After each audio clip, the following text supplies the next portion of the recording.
তারা নেই, কিন্তু তাদের জায়গা আজ একদল লোক দখল করে আছে।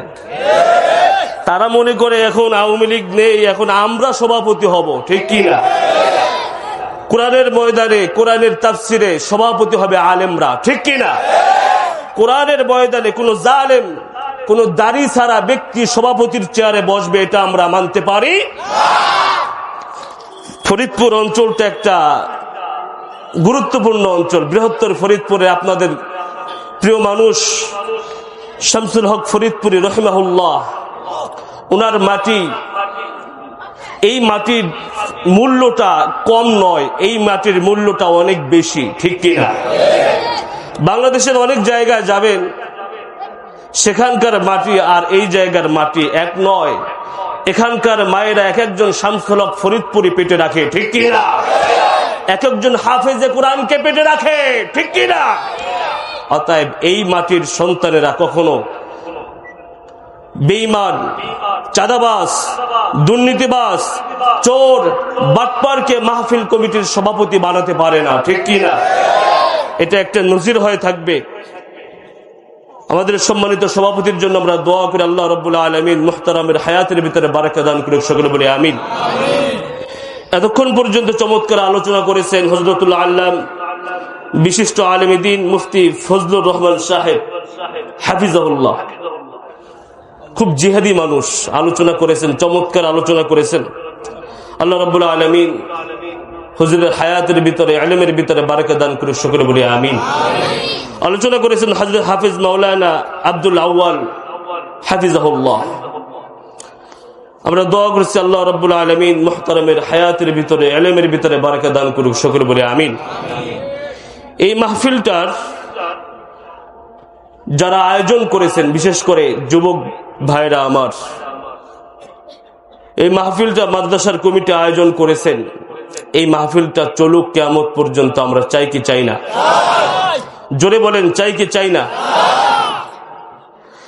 তাহলে যারা বাহিরে ঘোরাফেরা করছেন, আমি অনুরোধ করব বাহিরে ঘোরাফেরা না করে অল্প একটু সময় আমরা কোরআনের ময়দানে বসতে চাই। পারবো তো ইনশাআল্লাহ? যারা বসে আছে আমরা কেউ উঠবো না ইনশাআল্লাহ। আমার সামনে ভূমিষ্ঠ আছেন আল্লাহ রাব্বুল আলামিনের প্রিয় বান্দারা, মঞ্চে আছেন উলামায়ে কিরাম, আমার যুবক ভাইরা, পর্দার আড়ালে আমার সম্মানিত শ্রদ্ধেয় মা এবং বোনেরা, সকলকে আমার পক্ষ থেকে আরো একবার সালাম, আসসালামু আলাইকুম ওয়া রাহমাতুল্লাহি ওয়া বারাকাতুহু। সম্মানিত হাজিরিন, এই যে আপনাদের গোলডাঙ্গির চর হাফিজিয়া মাদ্রাসার দুইজন ছাত্রকে, তলাবুল ইলমদেরকে পাগড়ি দেওয়া হলো, তারা হাফেজ হয়েছে, এর জন্য আপনারা খুশি না বেজার? কথা বলেন, খুশি না বেজার? এই মাদ্রাসা যতদিন পর্যন্ত থাকবে ততদিন পর্যন্ত এই দেশ, এই মাটি কখনো ইহুদি, নাসারা, নাস্তিকদের হাতে যাবে না। ঠিক কি না? সারা পৃথিবী যখন করোনায় আক্রান্ত হয়েছিল, লক্ষ লক্ষ মানুষ মারা যায়, তৎকালীন সময় বাংলাদেশের সকল মাদ্রাসা খুলে দেওয়া হয়েছিল। আমরা যখন রাত্রিবেলা, প্রচন্ড শীত, রাত্রিবেলা যখন ঘুমিয়ে থাকি, 3টা, 4টা, 5টার সময় যখন আমরা ঘুমিয়ে থাকি, তখন এই মাদ্রাসার তলব আলেমরা তারা ঘুম থেকে উঠে কোরআন তেলাওয়াত করে, আর তাদের কোরআন তেলাওয়াতের কারণে আমাদের এলাকাটা টিকে আছে। কথা বলেন ঠিক কিনা? তাহলে মাদ্রাসার তলবে ইলম যারা, এদেরকে মোহাব্বত করতে হবে। পারবো ইনশাআল্লাহ? পারবো ইনশাআল্লাহ? আমরা যারা হাঁটি, আমাদের পায়ের নিচে থাকে মাটি, কিন্তু মাদ্রাসার তলবুল ইলম যারা, এরা যখন হেঁটে যায়, এদের পায়ের নিচে মাটি থাকে না, এদের পায়ের নিচে আসমানি ফেরেশতারা তাদের পকেটটাকে বিছিয়ে দেয়। সুবহানাল্লাহ বলেন। অনেক জায়গায় মাদ্রাসার তলবে ইলমদের সাথে মানুষ খারাপ ব্যবহার করে, তারা একটু দুষ্টমি করে, এটা সহ্য করতে পারে না। আমি দেখতে পেলাম দুইজন, তাদের অভিভাবককে যখন টুপি পরিয়ে দেওয়া হলো, আমি দেখতে পেলাম তাদের চোখ থেকে আনন্দের চোখের পানি বের হচ্ছিল।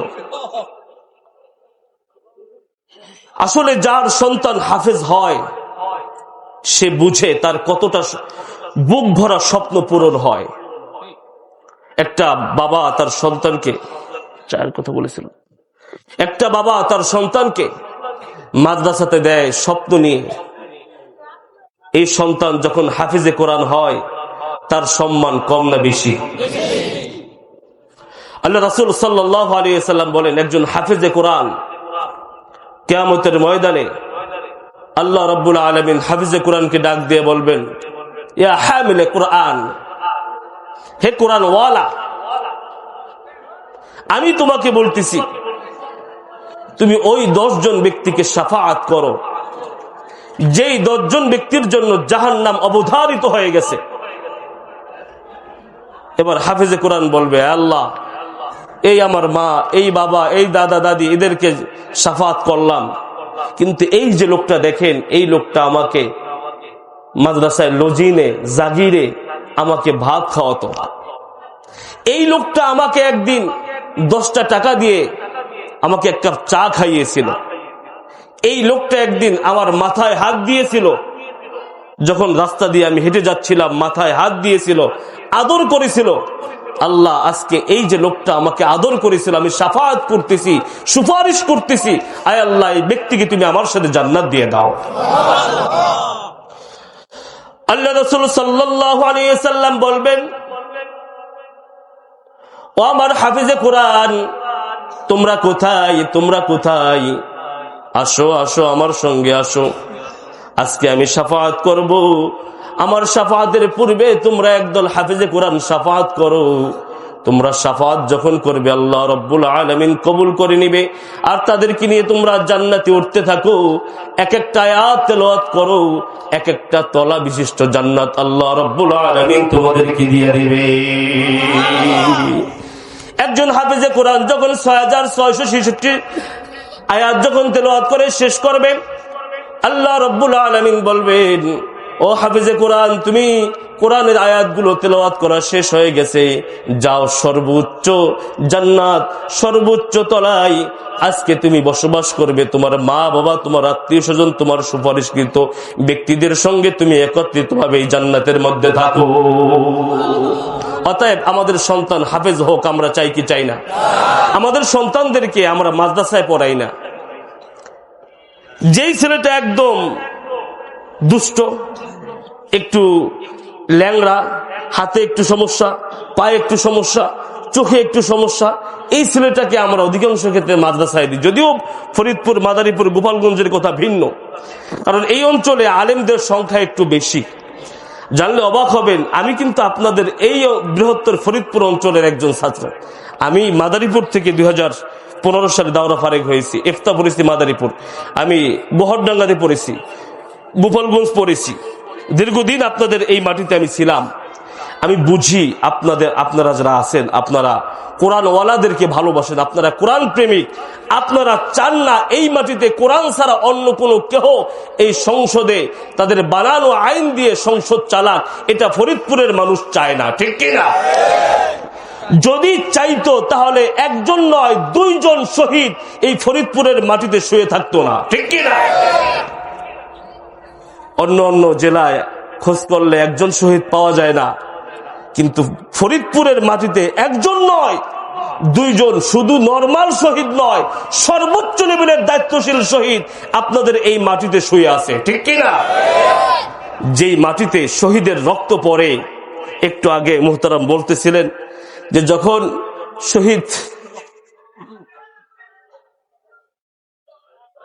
যখন আমাদের দায়িত্বশীলদের লাশগুলোকে আনা হচ্ছিল, তখন তাদের শরীর থেকে রক্তগুলো তাজা রক্ত বের হচ্ছিল, চোখে দেখেছে তারা।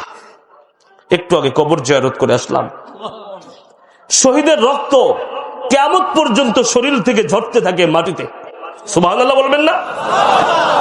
এই শহীদের রক্ত কথা বলবে। এই শহীদের রক্তের উপরে ইনশাআল্লাহ একদিন কোরআনের রাজ বাংলার মধ্যে কায়েম হবে।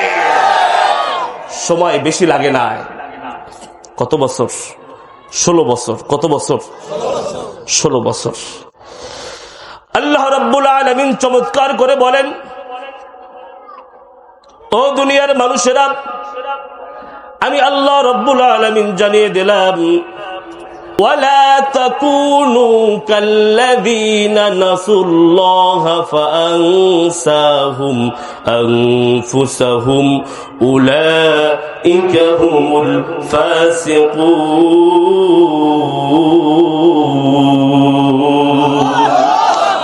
আল্লাহ রাব্বুল আলামিন বলেন, ও আমার বান্দারা, যেই সমস্ত ফাসিকেরা আমাকে ভুলে যাবে, আমি আল্লাহ রাব্বুল আলামিন তাদেরকে ভুলে যাব।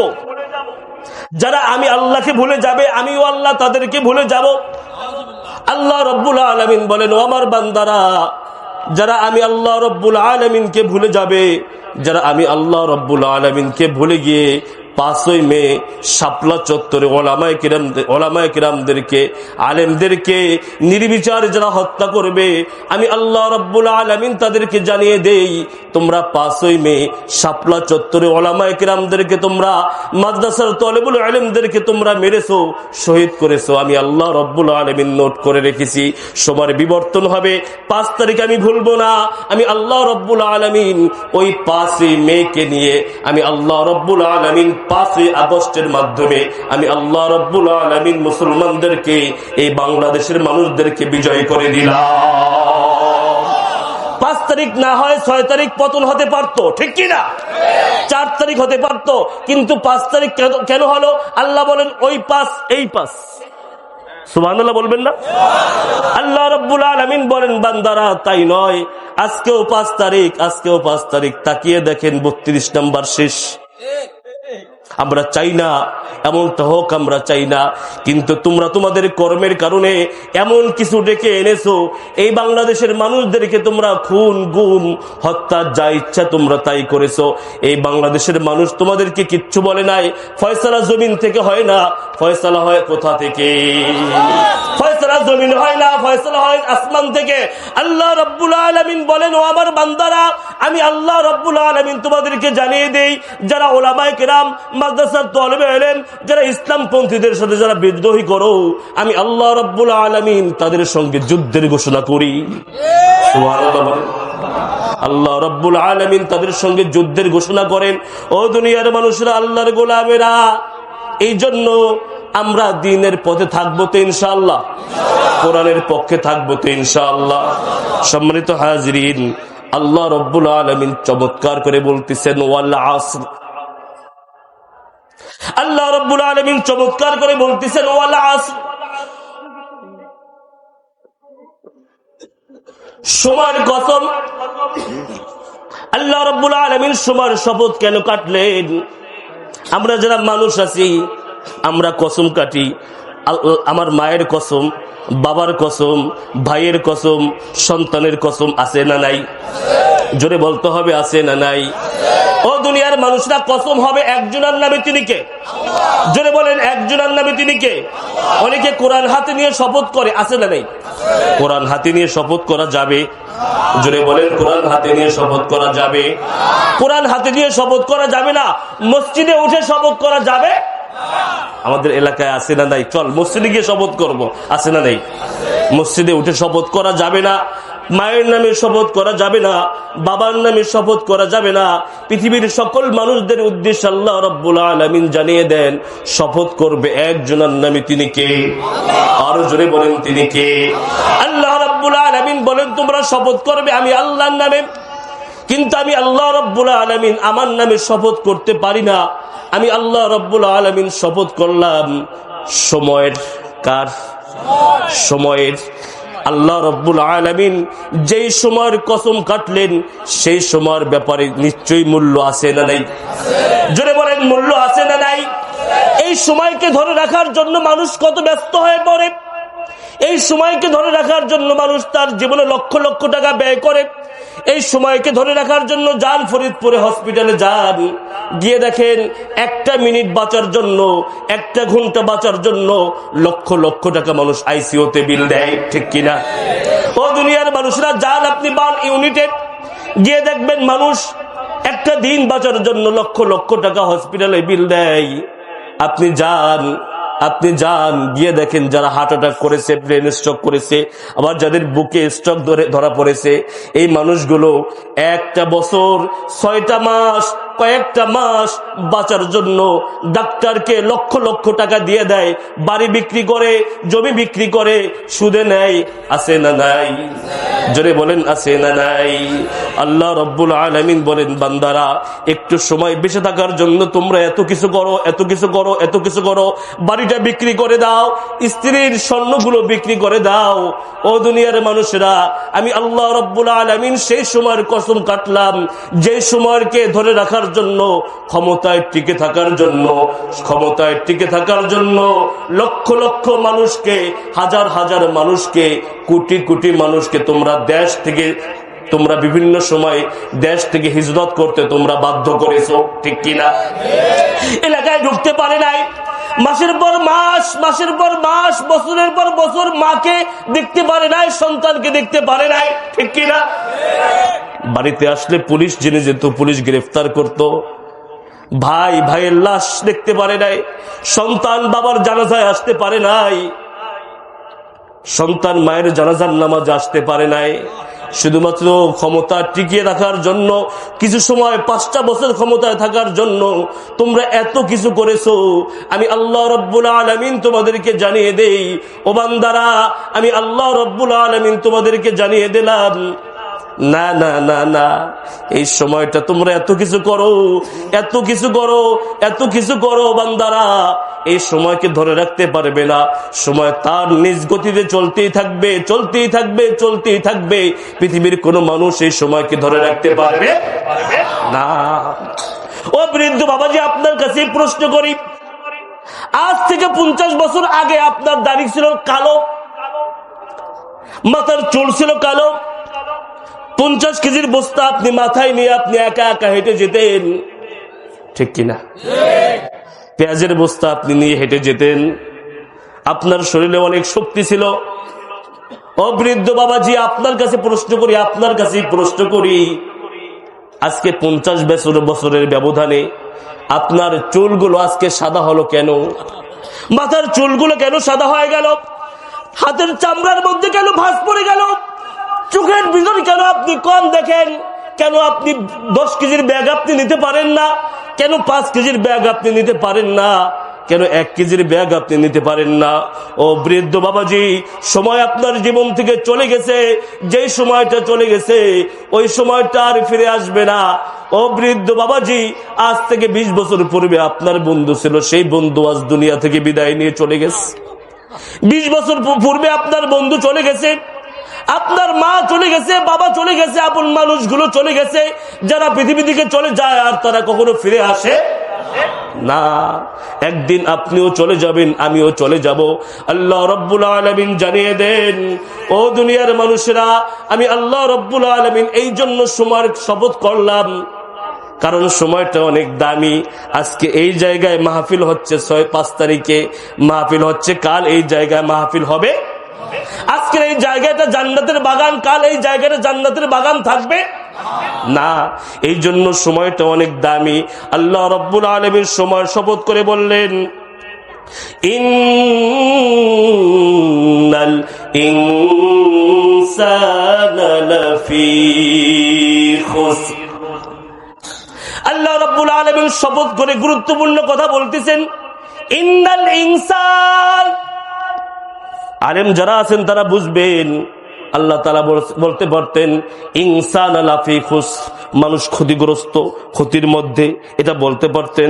আল্লাহ বললেন না, ইন্নাল ইনসান লাফি খুসর, নিশ্চয়, অবশ্যই অবশ্যই অবশ্যই অবশ্যই। আল্লাহ রাব্বুল আলামিন বলেন পৃথিবীর সব মানুষগুলো ক্ষতির মধ্যে। কিসের মধ্যে? জোরে বলতে হবে, কিসের মধ্যে? ক্ষতির মধ্যে।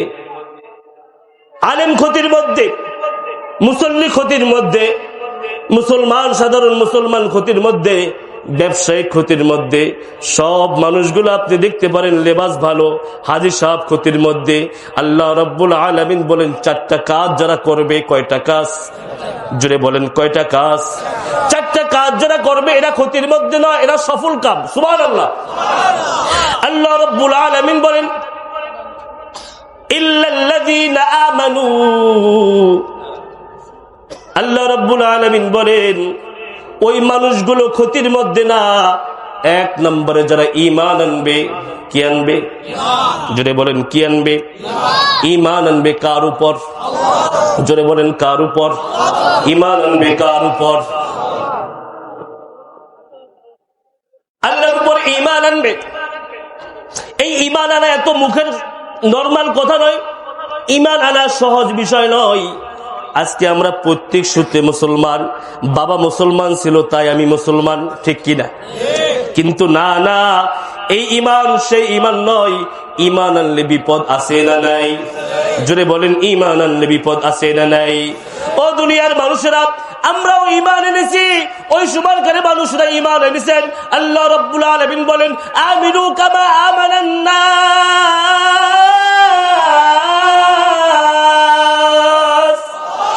আল্লাহ রাব্বুল আলামিন বলেন বান্দারা, তোমরা যেই নরমাল ঈমান এনেছো এই ঈমান নয়, ঈমান আনতে ওই মানুষদের মতো ঈমান।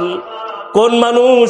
আল্লাহ রাব্বুল আলামিনের পয়গম্বর বিশ্বনবী মুহাম্মদুর রাসূলুল্লাহ সাল্লাল্লাহু আলাইহি ওয়াসাল্লামের সাহাবী, বিশ্বনবী সাল্লাল্লাহু আলাইহি ওয়াসাল্লামের সাহাবী। আল্লাহ রাসূল সাল্লাল্লাহু আলাইহি ওয়াসাল্লাম দ্বীনের দাওয়াত দিলেন। মানুষদেরকে দ্বীনের দাওয়াত দেওয়ার পরে তৎকালীন সময় কিছু মানুষ ঈমান আনে, কিছু মানুষ রাসূলকে গালিগালাজ করে, কিছু মানুষ রাসূলকে পাগল বলে, কিছু মানুষ রাসূলকে কবি বলে। আমরাও যখন কোরআনের কথা বলি, কিছু মানুষ আমাদেরকে রাজাকার বলে, আছে না নাই? কিছু মানুষ আমাদেরকে রাজাকার বলে, কিছু মানুষ আমাদেরকে জঙ্গি বলে, কিছু মানুষ আমাদেরকে বিভিন্ন ভাষায় ট্যাগ দেয়, আছে না নাই? বিশ্বনবী সাল্লাল্লাহু আলাইহি ওয়াসাল্লাম যখন দ্বীনের দাওয়াত দিলেন, কিছু মানুষ বিশ্বনবী সাল্লাল্লাহু আলাইহি ওয়াসাল্লামের কথা শুনে ঈমান আনলেন। তার ভিতরে আল্লাহ রাসূল সাল্লাল্লাহু আলাইহি ওয়াসাল্লামের এক সাহাবীর নাম হলো, ও দুনিয়ার মানুষেরা, আল্লাহ রাসূল সাল্লাল্লাহু আলাইহি ওয়াসাল্লামের সাহাবীর নাম হলো বেলাল। ও দুনিয়ার মানুষেরা, আল্লাহর গোলামেরা, বেলাল ওনার মা ছিল একজন রানী, ওনার মা ছিল একজন রানী। এটা অনেকেই জানে না। ওনার মা ছিল একজন রানী। রানীর সন্তানকে কোনোভাবে রানীকে গ্রেফতার করে ফেলেছে যুদ্ধের ময়দানে। যখন গ্রেফতার করে ফেলা হলো, তখন বিলালের মাকে তৎকালীন সময় উমাইয়া ক্রয় করে নেয়। উমাইয়া ক্রয় করে নেওয়ার পরে ওই ঘরে সন্তান হয় বেলাল। ওই বেলালকেও উমাইয়া গোলাম বানিয়ে নেয়। দিন যায় রাত আসে, সেই হাবশী দেশের বেলাল, খুব কালো বেলাল, ঈমান আনলেন বিশ্বনবী সাল্লাল্লাহু আলাইহি ওয়াসাল্লামের উপরে। এই খবর পৌঁছে গেল উমাইয়ার কাছে। উমাইয়া ডাক দিয়ে বলতেছে, ও বেলাল, তুমি নাকি ঈমান এনেছো আল্লাহর উপর, মুহাম্মাদের উপর? বেলাল রাদিয়াল্লাহু তাআলা আনহু বললেন, নিশ্চয় আমি ঈমান এনেছি। তার মালিক তাকে বলতেছে, তুমি যে ঈমান এনেছো এই ঈমান ত্যাগ করতে হবে। বেলাল বলতেছে, না না না, আমি যে ঈমান এনেছি এই ঈমান ত্যাগ করা যাবে না। বলে, তুমি যদি ঈমান ত্যাগ না করো, তোমাকে উত্তপ্ত বালির ভিতরে তোমাকে শোয়ানো হবে। বেলাল রাদিয়াল্লাহু তাআলা আনহু জানিয়ে দিলেন, ও মালিক, আপনি আমাকে মারতে মারতে মেরে ফেলতে পারেন, আমার কোনো টেনশন নাই। আমি যে ঈমান এনেছি এই ঈমান আমি বিক্রি করতে পারবো না। ও দুনিয়ার মানুষেরা, জেলখানার ভিতরে মীর কাসেম আলী, কামরুজ্জামান, আব্দুল কাদের মোল্লাদেরকেও বলা হয়েছিল, তোমরা ইকামতে দ্বীনের পথ থেকে সরে যাও। তোমরা এই পথ থেকে তোমরা যদি সরে যাও, তোমাদের কারো ফাঁসি হবে না, তোমাদেরকে জামাই আদর করা হবে। আল্লামা সাঈদীকে বলা হয়েছিল, আপনি যদি ইকামতে দ্বীনের পথ থেকে সরে যান, আপনাকে জেলখানার ভিতরে বন্দী রাখা হবে না। কিন্তু শহীদ আব্দুল কাদের মোল্লা, মীর কাসেম আলী, কামরুজ্জামানরা, এরা নিজের জীবনটাকে আল্লাহ রাস্তায় দিয়ে দিয়েছেন। তারপরে কখনো বাতিলের কাছে, তাগুতের কাছে মাথা নত করে নাই। কারণ তারা বলেছিল, তারা জানে মৃত্যুর ফয়সালা জমিনে হয় না, মৃত্যুর ফয়সালা হয় কোথায়। বলা হলো, তোমরা প্রাণ ভিক্ষা চাও, প্রাণ ভিক্ষা চাও। আমাদের রাহবাররা জানিয়ে দিল, আমরা তো প্রাণ ভিক্ষা চাইবো না, কারণ প্রাণ ভিক্ষা দেওয়ার মালিক তো পৃথিবীর কেউ না। প্রাণ ভিক্ষা দিতে পারেন একজন, তিনি কে?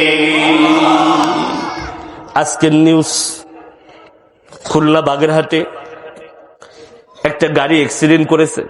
কি অ্যাক্সিডেন্ট? গাড়ি অ্যাক্সিডেন্ট করেছে। গাড়ি অ্যাক্সিডেন্টের সাথে সাথে একজন মহিলা মারা গেছে। তার মাত্র 2 মাসের একটা বাচ্চা আছে। কয় মাস? 2 মাসের একটা বাচ্চা ওই গাড়ির ভিতরে ছিল। ওই মহিলা মারা গেছে। ওই যে অ্যাক্সিডেন্টের সময় ওই মহিলার স্বামীও অ্যাক্সিডেন্ট করে, তার মাথা থেতলে গেছে, বুক থেতলে গেছে। একটু আগে নিউজ হলো ওই ছেলেটাও, ওই মহিলার স্বামী, ওই ছেলেটাও দুনিয়া থেকে বিদায় নিয়ে চলে গেছে। ওই গাড়িতে মাত্র 3 জন লোক ছিল, ছোট্ট বাচ্চা, মহিলা আর মহিলার স্বামী। মহিলাও দুনিয়া থেকে বিদায় নিয়ে চলে গেছে, মহিলার স্বামীও দুনিয়া থেকে বিদায় নিয়ে চলে গেছে। মাত্র 2 মাসের বাচ্চাটার কিচ্ছু হয় নাই, সুস্থ আছে। মৃত্যুদান কে? ও দুনিয়ার মানুষ, মৃত্যুদান কে? বিমান বিধ্বস্ত হতে পারে, সকল যাত্রী মারা যায়, একজন যাত্রী বেঁচে যায়। আল্লাহ রাব্বুল আলামিন জানিয়ে দেন, মৃত্যু তো দুনিয়ার কোন মানুষ দিতে পারে না। রাষ্ট্রপতি মৃত্যু দিতে পারে না, প্রাণ ভিক্ষা দিতে পারে না। আমি আল্লাহ রাব্বুল আলামিন চাইলে তোমাদেরকে যে কোনো মুহূর্তে, যে কোনো সিচুয়েশন থেকে আমি আল্লাহ রাব্বুল আলামিন তোমাদেরকে বাঁচাতে পারি। গত 10 বছর আগের কথা একটা ইতিহাস আপনাদেরকে না বললে হবে না। আমি যখন মাদারীপুরে পড়ি, মাদারীপুর রাজুর একটা ব্রিজ আছে, রাজুর একটা ব্রিজ আছে। রমজান সম্ভবত 15ই রমজান হবে। 15ই রমজান আসরের নামাজ পড়ে আমি বের হলাম। বের হওয়ার সাথে সাথে দেখি একটা সাকুরা গাড়ি ব্রিজের সাথে অ্যাক্সিডেন্ট মেরে দিচ্ছে। কিসের সাথে? ব্রিজের সাথে মেরে দিছে। ওই ব্রিজের রেলিং ভেঙে ওই গাড়িটা পানির মধ্যে পড়ে গেছে। আসরের পরে রমজান মাস, 15ই রমজান হবে। এবার আমরা সবাই মনে করলাম এই গাড়ির যাত্রী কেউ বেঁচে নেই। আমরা মনে করে নিছি। দীর্ঘ প্রায় 1 ঘন্টা হয়ে যায়, ফায়ার সার্ভিস আসে না। 1 ঘন্টা পরে ফায়ার সার্ভিসের লোক আসলো।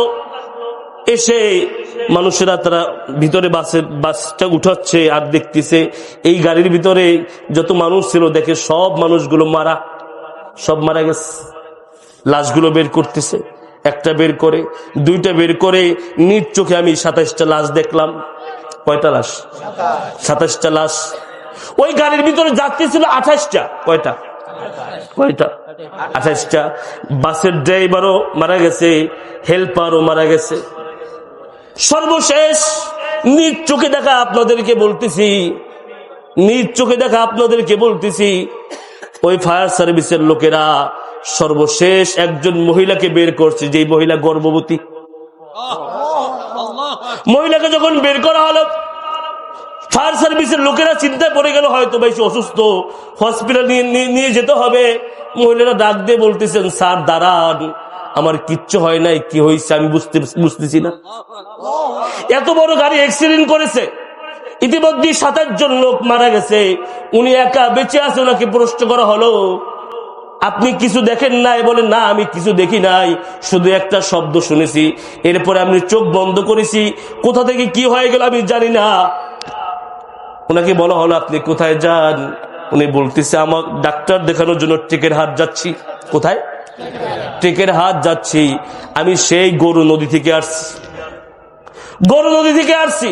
টেকের হাতে একটা ডাক্তার আছে ভালো, ওনাকে দিয়ে সিজার করাবো, এই জন্য আসছি। আমার স্বামী আছে, আমার স্বামীর লাশ এই, আমার ভাই আছে, আমার ভাইয়ের লাশ এই, সাথে আমার মা ছিল, এই মায়ের লাশ। ও দুনিয়ার মানুষেরা, আল্লাহ রাব্বুল আলামিন যদি কাউকে হায়াত দেন, একটা বাসের মধ্যে সবাই মারা যাবে, ওই একজনকে আল্লাহ রাব্বুল আলামিন বাঁচিয়ে রাখতে পারে।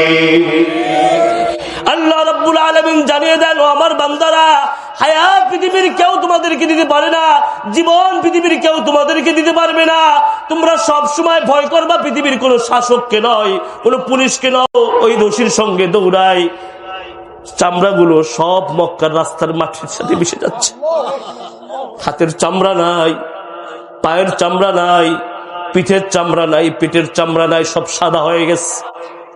কালো মানুষ বেলাল সব সাদা হয়ে গেছে। বিলাল রাদিয়াল্লাহু তাআলা আনহু খুব কষ্ট পাচ্ছে। বিলালের মালিক ডাক দিয়ে বলতেছে, ও বিলাল কেমন লাগে? বিলাল বলে, মালিক একটু কষ্ট হয়। ও বিলাল, এর চাইতেও কিন্তু বেশি শাস্তি দেওয়া হবে, ঈমান ত্যাগ করো। না না মালিক, আমাকে যদি এর চাইতেও বেশি শাস্তি দেওয়া হয় তারপরও আমি ঈমান ত্যাগ করব না। কিন্তু আজ কি হয়, 500 টাকা পেলে আমাদের ঈমান বিক্রি করে দেই, ঠিক কিনা? 500 টাকা ঈমান বিক্রি করে দেই, 1000 টাকা ঈমান বিক্রি করে দেই। কিন্তু যারা কোরআনের রাজ কায়েম করতে চায়, ওই ইসলামপন্থীদেরকে আমরা একটা ভোট দিতে পারি না, ঠিক কিনা? ও দুনিয়ার মানুষেরা, আল্লাহ রাব্বুল আলামিন জানিয়ে দেন, এই ঈমান আনতে গেলে বিপদ আছে না নাই? আল্লাহ রাব্বুল আলামিন বলেন, এই ঈমান আনলে আবার বিপদ শুরু হয়ে যাবে। ওয়ালা নাবলুওয়ান্নাকুম বিশাইইম মিনাল খাউফ। এই ঈমান আনতে গেলে তোমাদের বিপদ শুরু হবে। 1 নম্বরে বিপদ হবে তোমাদের ভয় দিয়ে। কি দিয়ে? ভয় দিয়ে। ভয় দিয়ে ভয়। ও দুনিয়ার মানুষরা, আল্লাহর গোলামেরা, রাত্রেবেলা ঘুমাতে পারতো না আমাদের ভাইরা, কোন সময় জানি পুলিশ এসে যায়, ঠিক কিনা? মায়ের জানাজায় গেছে, জানাজা পড়তেছে, ভয় কোন সময় পুলিশ এসে যায়। রাত্রেবেলা বাড়িতে থাকতে পারতো না, কোন সময় জানি আমার ব্যবসা প্রতিষ্ঠান জ্বালিয়ে দেয়। আল্লাহ রাব্বুল আলামিন বলেন, এই ভয় দিয়ে আমি আল্লাহ রাব্বুল আলামিন তোমাদেরকে পরীক্ষা করব, পরীক্ষা। আল্লাহ রাব্বুল আলামিন বলেন, ওয়াল জু, 2 নম্বরে পরীক্ষা করব আমি আল্লাহ রাব্বুল আলামিন তোমাদেরকে ক্ষুধা দিয়ে। কি দিয়ে? ক্ষুধা দিয়ে। ক্ষুধা। বিশ্বনবী সাল্লাল্লাহু আলাইহি সাল্লামের সাহাবীরা খন্দক, কি খন্দক অর্থাৎ খাল কাটতেছেন। কি কাটে? কথা বলে না, কি কাটে? খাল কাটে। বিশ্বনবী সাল্লাল্লাহু আলাইহি সাল্লামের সাহাবীরা খাল কাটে। 1 দিন যায়, 2 দিন যায়, বিশ্বনবী সাল্লাল্লাহু আলাইহি সাল্লামের সাহাবীরা কোনো দিকে তাকায় না, খাল কাটতেছে খাল। বিশ্বনবী মুহাম্মদুর রাসূলুল্লাহ সাল্লাল্লাহু আলাইহি সাল্লাম আসলেন, এসে বললেন, ও সাহাবীরা বলো তোমাদের কার কি বলার আছে? সাহাবীরা বললেন, ইয়া রাসূলুল্লাহ, আমাদের একটু কথা আছে। কি আছে? কথা আছে। আল্লাহ রাসূল সাল্লাল্লাহু আলাইহি সাল্লাম বললেন, ও আমার সাহাবীরা, কি বলতে চাও বলো, কি বলতে চাও বলো। একজন সাহাবী দাঁড়িয়ে গেলেন, বললেন, ইয়া রাসূলুল্লাহ, এরা সবাই কথা বলতে আপনার সঙ্গে ভয় পায়, তারা আমাকে দায়িত্ব দিয়েছে কথা বলার জন্য, আমি বলতেছি। ইয়া রাসূলুল্লাহ, আমাদের দিকে তাকান, আমরা 1 দিন নয়, 2 দিন নয়, 3 দিন নয়, 4 দিন পর্যন্ত আমরা না খেয়ে আছি। কয়দিন? কথা বলেন, কয়দিন? 4 দিন পর্যন্ত আমরা না খেয়ে আছি। ইয়া রাসূলুল্লাহ, আপনি আমাদের নেতা, আপনি আমাদের একটু খাবারের ব্যবস্থা করে দেন। বিশ্বনবী মুহাম্মদুর রাসূলুল্লাহ সাল্লাল্লাহু আলাইহি সাল্লাম কোনো কথা বলেন না। এবার আবার সাহাবী বলে উঠলেন, ইয়া রাসূলুল্লাহ, আমরা একটু খাবার চেয়েছি, আপনি তো ভালো মন্দ একটা বলবেন, আপনি তো একটা কিছু বলবেন। বিশ্বনবী সাল্লাল্লাহু আলাইহি সাল্লাম বললেন, ও আমার সাহাবীরা, তোমরা 1 দিন, 2 দিন, 3 দিন, 4 দিন পর্যন্ত তোমরা অনাহারে আছো। বিশ্বনবী সাল্লাল্লাহু আলাইহি সাল্লাম নিজের জামাটা এবার জাগালেন, জাগিয়ে দিয়ে বললেন, সাহাবী গণো, 1 2 3 4 5 6 7, 7টা পাথর গুনতেছে। কয়টা পাথর? কথা বলে না, কয়টা পাথর? সাহাবীরা বলতেছে, ইয়া রাসূলুল্লাহ, আমরা চাইলাম খাবার, আপনি 1 2 গুনাচ্ছেন। কাহিনী কি? আমাদের প্রচন্ড ক্ষুধা লেগে গেছে, আপনি আমাদেরকে পাথর গোনাচ্ছেন, পাথর দেখাচ্ছেন, এর ভিতরে কি মিরাকেল আছে, কি কাহিনী আছে, একটু আমাদেরকে বলেন। বিশ্বনবী সাল্লাল্লাহু আলাইহি সাল্লাম বললেন, ও আমার সাহাবীরা, আমি তো তোমাদের ওই নেতার মতো নই যেই নেতা লক্ষ লক্ষ কোটি টাকা পাচার করে দেয়, কর্মীরা দেশের মধ্যে না খেয়ে থাকে। আমি তোমাদের ওই নেতা নয়, তোমাদেরকে কাজে লাগিয়ে দিয়ে আমি বাড়িতে বসে আরাম আয়েশের মধ্যে থাকবো, আমি এমন নেতা নয়। আমি তোমাদেরকে কাজে লাগিয়ে দিয়েছি, তোমরা তো 4 দিন পর্যন্ত মাত্র অনাহারে আছো, আমি তোমাদেরকে অনাহারে রেখে আমি কেমন করে খাবার খাই? আমি মোহাম্মদ আজ 7টা দিন পর্যন্ত কোনো খাবারের ব্যবস্থা করতে পারি নাই। আমি নিজে 7টা দিন পর্যন্ত কোনো খাবার খাই না। এবার তোমরাই বলো আমার সাহাবীরা, যেই ব্যক্তি 7টা দিন পর্যন্ত না খেয়ে আছে, এই ব্যক্তি 4 দিনের অনাহারী ব্যক্তিদেরকে কেমন করে খাবারের ব্যবস্থা করবে? সাহাবায়ে কিরাম বললেন, ইয়া রাসূলুল্লাহ, ইয়া রাসূলুল্লাহ, আমাদের খাবারের প্রয়োজন নাই, আপনি একটু এই চেয়ারে বসেন, আমরা মাটি কাটার জন্য যাব, মাটি কাটার জন্য যাব, মাটি কাটবো, মাটি নিয়ে যখন এই জায়গায় ফিরে আসব আমাদের প্রচন্ড ক্ষুধা লেগে যাবে। কিন্তু ইয়া রাসূলুল্লাহ, যখন আপনার দিকে আমরা তাকাবো তখন আমাদের সব কষ্টগুলো দূর হয়ে যাবে, আমাদের আর ক্ষুধা লাগবে না, আপনার দিকে তাকাবো আমাদের পেট ভরে যাবে। বিশ্বনবী মুহাম্মদুর রাসূলুল্লাহ সাল্লাল্লাহু আলাইহি সাল্লাম বললেন, আমি তো তোমাদের ওই নেতা নয় যে কর্মীদেরকে মাঠে নামিয়ে দিয়ে ঘরের ভিতরে বসে থাকবো। ও দুনিয়ার নেতা, আপনাদের দুনিয়ার নেতাদেরকে দেখেন, কর্মীদেরকে মাঠে নামিয়ে কর্মীরা মার খায়, কর্মীরা মামলা খায়, হামলা খায়, কিন্তু নেতা কোনো কিছু হয় না, নেতা 5 তারিখে পালায়।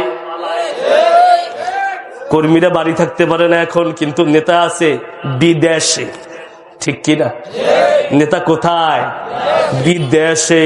কর্মীরা যতই ফালাফালি করো না কেন, কোনো লাভ হবে না, কোনো লাভ হবে না, কারণ তোমরা তো ওই নেতার পিছনে ঘুরেছো যে নেতা মাল কামিয়ে কামিয়ে সব বেগম পাড়ায় পাঠিয়ে দিয়েছে। তোমরা তো ওই নেতার পিছনে ঘুরেছো যেই নেতা টাকা কামিয়ে কামিয়ে আমেরিকা, লন্ডন, ইন্ডিয়াতে পাঠিয়েছে। কিন্তু আমাদের নেতার দিকে তাকান, বিশ্বনবী মুহাম্মদুর রাসূলুল্লাহ, আমাদের নেতার দিকে তাকান। আমাদের নেতার নাম কি? জোরে বলেন, নেতার নাম কি?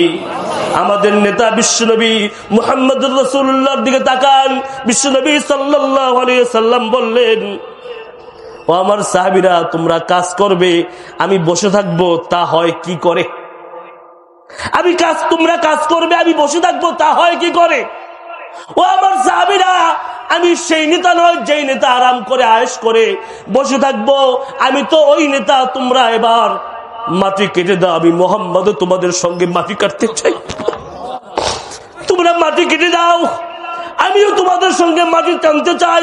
সাহাবায়ে কিরাম বললেন, ইয়া রাসূলুল্লাহ, না না না, এটা করতে পারেন না, এটা করতে দেওয়া যায় না, এটা হতে পারে না। আপনি এত অনুরোধ করতেছেন, এতবার বলতেছেন, আপনি সর্বোচ্চ একটু আমাদেরকে মাটি কেটে দেন। বিশ্বনবী মাটি কেটে দেয়, সাহাবায়ে কিরাম মাটি নিয়ে যায়। ও দুনিয়ার মানুষেরা, এই হলো আমাদের নেতার পরিচয়, ঠিক কিনা? দুনিয়ার মানুষেরা, আল্লাহ রাব্বুল আলামিন জানিয়ে দেন, ও আমার বান্দারা, ঈমান আনতে গেলে তোমাদের বিপদ আসবে, বিপদ। ঈমান যারা আনে, ঈমানের পথে যারা চলে, তাদের জীবনটা অন্যদের মতো আরাম আয়েশে থাকে না। আমরা দেখতে পাই একদল আলেম আছে, তারা মাহফিল করে বেড়ায়, তারা শান্তির সাথে, কোনো জেল নাই, জুলুম নাই, মামলা নাই, কোনো কিচ্ছু নাই, আছে না নেই? আর একদল লোক একই কোরআন দিয়ে কথা বলে, সেও কথা বলে, আমরাও কথা বলি, কিন্তু আমাদের নামে 2টা, 3টা, 4টা, 5টা মামলা। তার মানে বোঝা গেল কোরআন এক হতে পারে, তার দাওয়াত আর আমার দাওয়াত এক দাওয়াত নয়। যেই দাওয়াতে বিরিয়ানি, হালুয়া, রুটি পাওয়া যায়, আর যেই দাওয়াতে জেলখানার ভিতরে যাওয়া লাগে, 2টা দাওয়াতের মধ্যে পার্থক্য আছে না নাই? ও দুনিয়ার মানুষেরা, আল্লাহর গোলামেরা, আল্লাহ রাব্বুল আলামিন জানিয়ে দেন, ও আমার ঈমানদার বান্দারা, ঈমান আনতে গেলে তোমাদের উপরে বিপদ আসবে, বালা মুসিবত আসবে। আজকে ক্ষণিক সময়ের জন্য তোমরা শান্তিতে আছো, ক্ষণিক সময়। ইকামতে দ্বীনের কর্মীদের জন্য কোনো শান্তি নাই। এই মনে রাখবেন, ও ফরিদপুরের মুসলমানেরা, ইকামতে দ্বীনের কর্মীদের কোনো শান্তির কোনো সময়।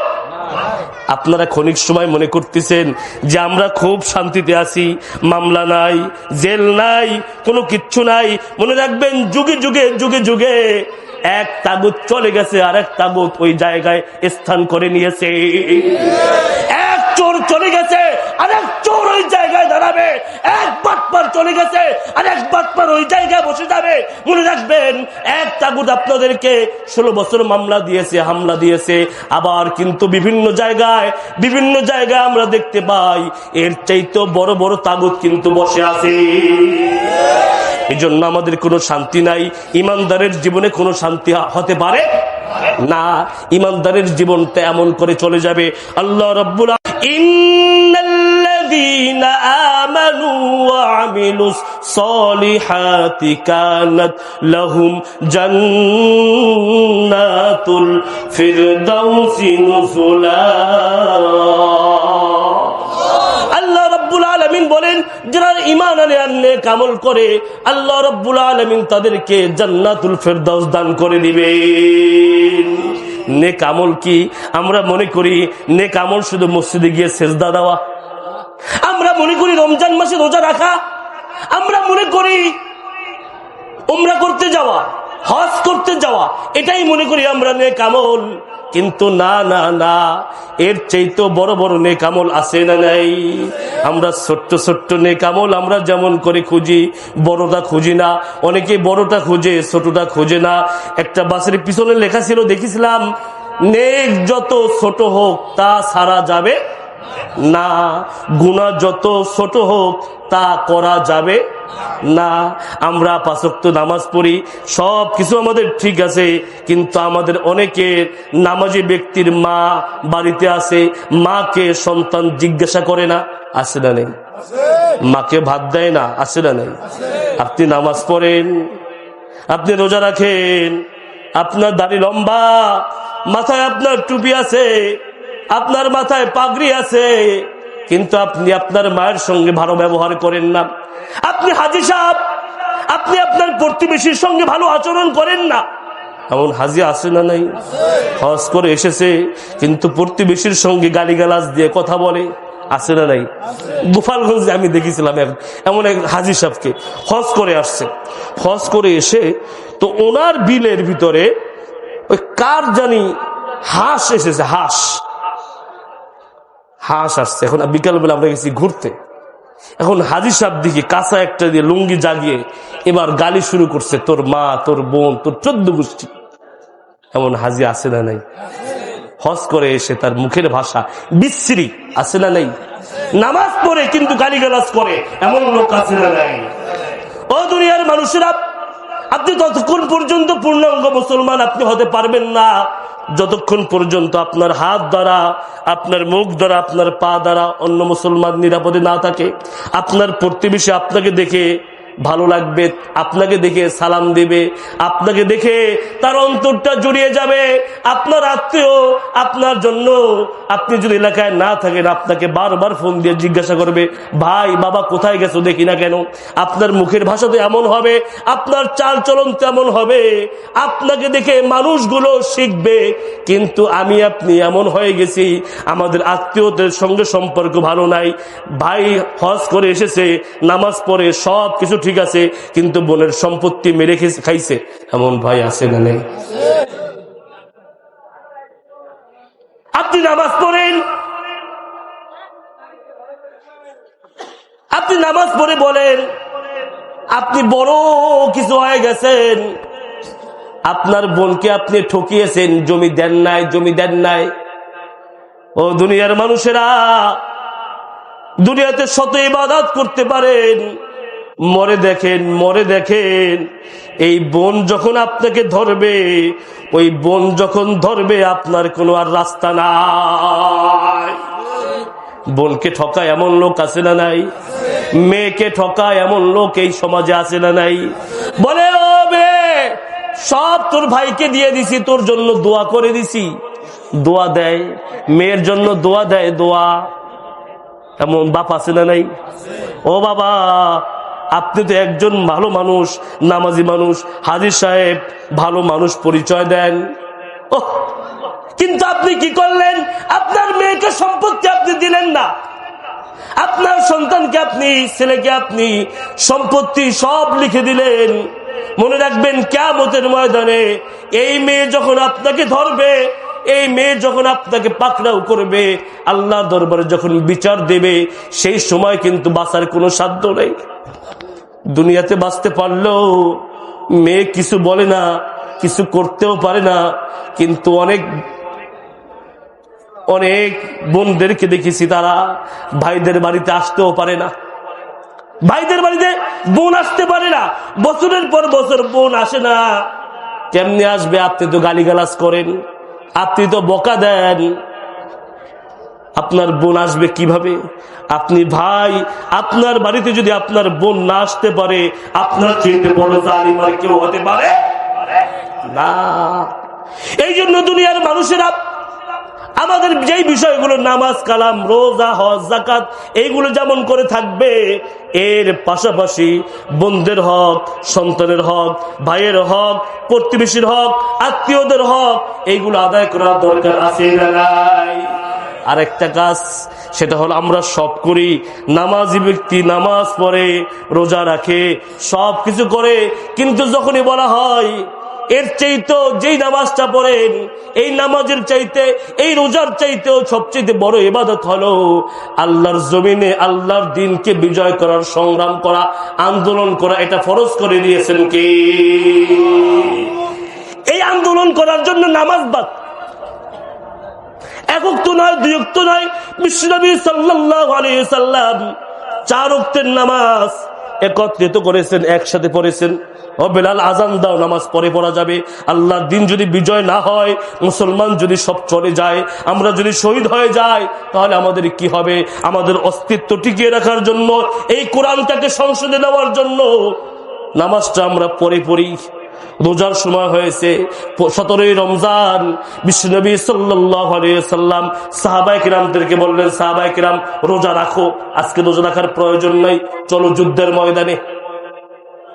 এই জন্য দুনিয়ার মানুষেরা নামাজ, রোজা, হজ, যাকাত এইগুলো তো আল্লাহর দেওয়া বিধান, ফরজ, কিন্তু আল্লাহর জমিনে আল্লাহর দ্বীন বিজয় করার, আন্দোলন করার দরকার আছে না নাই? ফরজ করে দিয়েছেন কে? জোরে বলেন, ফরজ করে দিয়েছেন কে? দুনিয়াতে আপনারা বাংলাদেশে এই গত 53টা বছর পর্যন্ত বহু তন্ত্র মন্ত্র, বাবার আদর্শ, স্বামীর আদর্শ, বহু আদর্শ আপনারা দেখেছেন, কিন্তু একটাবার কি মনে চায় না এই কোরআনটা সংসদে যাক? জোরে বলেন, মনে চায় না? আপনারা বহু কিছু দেখেছেন, নৌকা দেখেছেন, দাঁড়িপাল্লা নৌকা দেখেছেন, ধানের শীষ দেখেছেন, লাঙ্গল দেখেছেন, সব কিছু দেখা শেষ, কিন্তু একটা বার কি মনে চায় না যে দেখতে চাই কোরআন দিয়ে কেমন করে সংসদ চলে, দেখতে চাই কোরআন দিয়ে কেমন করে সচিবালয় চলে, দেখতে চাই কোরআন দিয়ে কেমন করে আইন ব্যবস্থা, আদালত চলে, দেখতে চাই কোরআন দিয়ে কেমন করে পররাষ্ট্র মন্ত্রণালয় চলে, কোরআন দিয়ে কেমন করে চোরের বিচার হয়। ও দুনিয়ার মানুষেরা, কোরআন যদি সংসদে চলে যায়, কেউ খেয়ে থাকবে, কেউ না খেয়ে থাকবে, কেউ বিচার পাবে, কেউ বিচার পাবে না, এমনটা হতে পারে না। এই জন্য কোরআনকে একটা বার সংসদে নেওয়ার দরকার আছে না নাই?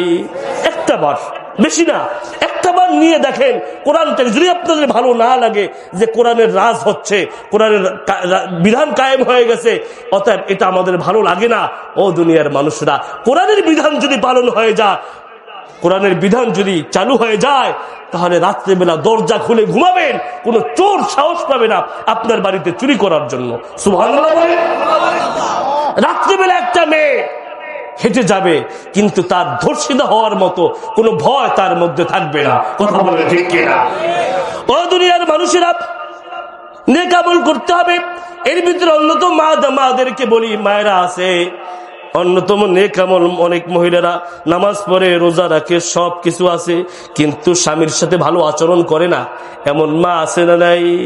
ও মা, আপনাকে বলছি, আপনি সব কিছু করেন, কিন্তু আপনি আপনার স্বামীর সঙ্গে ভালো আচরণ করেন না। আপনার কি মনে পড়ে না ওই দিনের কথা, যেই দিন লাল বেনারসি কাপড় পরে আপনার স্বামীর বাড়িতে এসেছিলেন, সবাই আপনাকে ফুলের মালা দিয়ে, ফুলের পাপড়ি দিয়ে আপনাকে বরণ করে নিয়েছিল, ওই দিনের কথা কি মনে পড়ে না? ও মা, আপনার জীবনে তেমন একটা দিন আসবে যেই দিন এই স্বামীর ঘর থেকে বের হয়ে যাবেন, যেই দিন এই স্বামীর ঘর থেকে বের হয়ে যাবেন, যেই দিন এই স্বামীর ঘর থেকে বের হয়ে যাবেন, এই দিন আর লাল বেনারসি কাপড় নয়, এই দিন আর ফুলের পাপড়ি নয়, এই দিন আপনাকে বিদায় দেওয়া হবে সাদা কাপড়ের কাপড় পরিয়ে। ও মা, এই স্বামীর ঘর থেকে আপনাকে বিদায় দেওয়া হবে, সন্তান কাঁদবে, আপন মানুষগুলো কেঁদে কেঁদে চোখের পানি দিয়ে আপনাকে বিদায় দিবে। অতএব যেই ঘর থেকে আপনার লাশটা বের হবে, সেই স্বামীর সঙ্গে আপনি কেমন করে ঝাড়ি দিয়ে কথা বলেন, সেই স্বামীর কথা কেমন করে না শুনে থাকেন। আবার অনেক ক্ষেত্রে মায়েরা মনে করে শাশুড়ির খেদমত করার প্রয়োজন নাই, শাশুড়ির খেদমত করে না, শাশুড়ির খোঁজ খবর রাখে না, এমন মহিলা এই আমাদের এলাকায় নাই? আছে? জোরে বলেন, আছে? ও মা, আপনি একদিন শাশুড়ি হবেন, কামা তাদিনু তুদান, আপনি যা করবেন তাই পাবেন।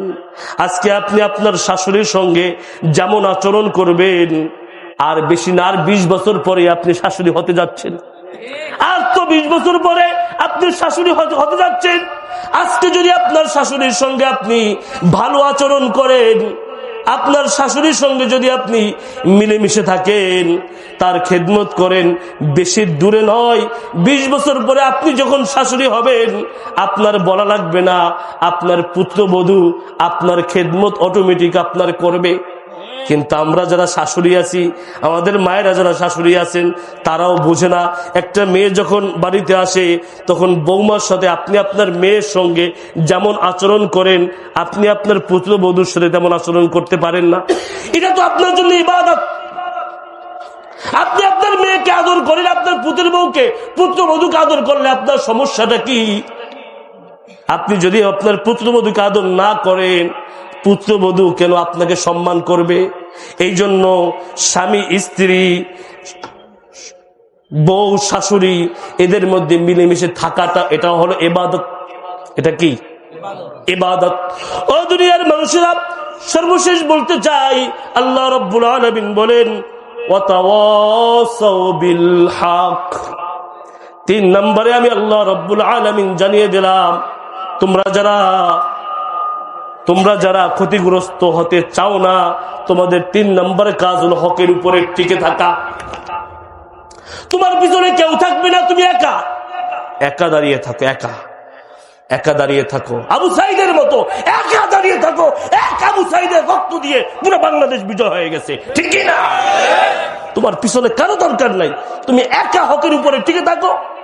মুগ্ধর মতো তুমি জীবন দাও, তোমার এই জীবন দিয়ে একটা দেশ, একটা জাতি মুক্তি পাবে। কথা বলে ঠিক কিনা? একা সংখ্যায় বেশি হবার নাম বিজয় নয়। বদরের যুদ্ধে মুসলমানদের সংখ্যা কম ছিল না বেশি ছিল? জোরে বলেন, কম ছিল না বেশি ছিল? উহুদের যুদ্ধে মুসলমানদের সংখ্যা কম ছিল না বেশি ছিল? ও দুনিয়ার মানুষেরা, কই সংখ্যা দিয়ে বিচার হয় না, সংখ্যা দিয়ে বিজয় হয় না। এই দেশে পুলিশ তাদের ছিল, সেনাবাহিনী তাদের ছিল, নৌবাহিনী তাদের ছিল, হেলমেট বাহিনী তাদের ছিল, অস্ত্র ছিল, কিন্তু আমাদের সন্তান তুল্য ছাত্রদের হাতে ছিল ইটা আর বাঁশ। ঠিক, এই ইটা আর বাঁশের সামনে দীর্ঘ 17 বছরের শাসক সমস্ত অস্ত্রের কাছে পরাজিত হয়ে দেশ থেকে পালিয়ে যেতে বাধ্য হয়েছে, ঠিক কিনা? ও দুনিয়ার মানুষেরা, এই জন্য বেশি অস্ত্র, বেশি ক্ষমতা, সংখ্যায় বেশি, এটা দিয়ে কোনোদিন মুসলমানদের বিজয় হয় নাই। বরং যেখানেই মুসলমানরা সংখ্যার বিচার করেছে, এখানেই মুসলমানদের পতন হয়েছে। কথা বলেন ঠিক কিনা? উহুদের যুদ্ধের কথা মুসলমানরা মনে করলো, আমরা তো সংখ্যা এবার কম না, আমরা তো বিজয় হয়ে গেছি, আত্মহারা হয়ে গেছে মুসলমানেরা। কিছু সাহাবীরা তারা বুঝতে পারে নাই, বিষয়টা। আল্লাহ রাসূল বলেছিলেন, তোমরা এই জায়গা থেকে সরবে না আমি যতক্ষণ না পর্যন্ত বলি। কিন্তু দেখতেছে যে বিজয় তো হয়ে গেছে, তারা গনিমতের মাল তালাশ করার জন্য চলে গেল। যেই না তারা মনে করলো বিজয় আমরা হয়ে গেছি, অমনি করে কাফেররা আক্রমণ করে ফেলল। ও দুনিয়ার মানুষরা, পরবর্তী ফল আমরা সবাই জানি। উহুদের যুদ্ধে মুসলমানদের এক প্রকার পরাজিত হয়, কত হয়। ও দুনিয়ার মানুষের, আল্লাহর গোলামেরা, এই জন্য সংখ্যা দিয়ে কখনো বিচার করা যায় না। আপনি একা থাকেন, একা, আপনারা 5 জন থাকেন, পুরো এলাকা আপনার বিপক্ষে থাকুক, তারপরেও এই এলাকার ভিতরে আমরা 5 জন যুবক বলেছি, এই এলাকার ভিতরে গান বাজতে পারবে না। আপনি অটল থাকেন, আপনি এই 5 জন থাকেন। আপনারা যদি অটল থাকতে পারেন, হকের উপরে টিকে থাকতে পারেন, এই এলাকায় যাত্রাপালা গানের আয়োজন আর হতে পারবে না। আপনি টিকে থাকেন, একা টিকে থাকেন। ও দুনিয়ার মানুষরা, একা থাকার ভিতরে পরাজয় নয়, একা থাকার ভিতরেই বিজয়। সুবহানাল্লাহ। এই জন্য হকের উপরে অটল থাকতে হবে। বিপদ আসবে, বালা মুসিবত আসবে, এই হকের পথ থেকে সরে যাওয়া যাবে না। 4 নম্বরে আল্লাহ রাব্বুল আলামিন বলেন, ওয়াতাওয়াসাউ বিস-সাবর। 4 নম্বরের কাজ হলো তোমাদের ধৈর্য ধারণ করা। কি করা? ধৈর্য ধারণ করা।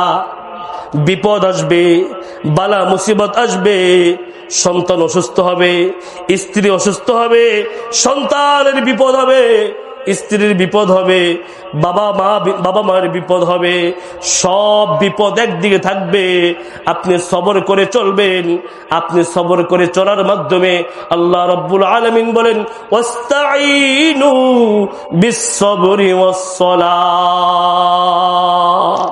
আমার নৈকট্য হওয়ার জন্য তোমরা নামাজ আর হলো বান্দারা ধৈর্য ধারণ করো। যারা ধৈর্য ধারণ করতে পারবা, আমি আল্লাহ রাব্বুল আলামিন তাদের হয়ে যাব। এই জন্য ধৈর্য ধরার দরকার আছে না নাই? জোরে বলেন, ধৈর্য ধরার দরকার আছে না নাই? বিপদ আসবে, বালা মুসিবত আসবে, আমরা ভেঙে পড়ব না। আল্লাহ তাআলা আমাদের সকলকে এই 4টা কাজ করার মতো তৌফিক দান করুক। আমিন। ওয়া আখির দাওয়ানা আলহামদুলিল্লাহি রাব্বিল আলামিন।